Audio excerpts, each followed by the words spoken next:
কল্যাণী ইউনিভার্সিটির আন্ডারে যারা থার্ড সেমিস্টার পরীক্ষা দেবে 2023-24 শিক্ষাবর্ষে অনার্স এবং প্রোগ্রাম কোর্সে, তাদের কিন্তু অলরেডি পরীক্ষার ফর্ম ফিল আপ শুরু হয়ে গেছে এবং তোমাদের ডেট ছিল লাস্ট 11 ফেব্রুয়ারি 2024 তারিখ পর্যন্ত।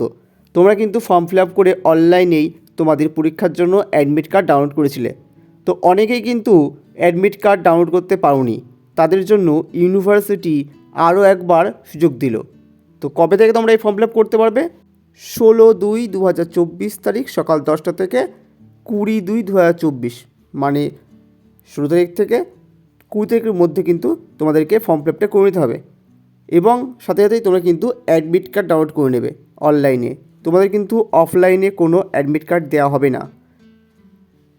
আর লিঙ্ক কিন্তু দেওয়া আছে ডিসক্রিপশনে, তোমাদেরকে আমি এই লিঙ্কটি দিয়ে দেবো, তোমরা সেখান থেকে ডাইরেক্ট গিয়ে ফর্ম ফিল আপ করে নেবে।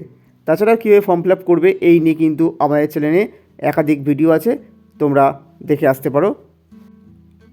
ভিডিওটি বন্ধুদের শেয়ার করে দেবে, কারণ আগের সেমিস্টারে কিন্তু অনেকেই কিন্তু ফর্ম ফিল আপ করতে পারেনি বলে ইউনিভার্সিটি প্রায় 4 থেকে 5 বার টাইম দিয়েছিল, তবুও অনেকে ফর্ম ফিল আপ করেনি এবং পরীক্ষা দিতে পারেনি। তো তোমাদেরকে বলবো তোমরা আগে থেকে কিন্তু ফর্ম ফিল আপটা করে নাও। তো ভিডিওটি এখানে শেষ করছি, দেখা হবে পরবর্তী কোনো একটি আপডেটে, পরবর্তী কোনো আলোচনায়।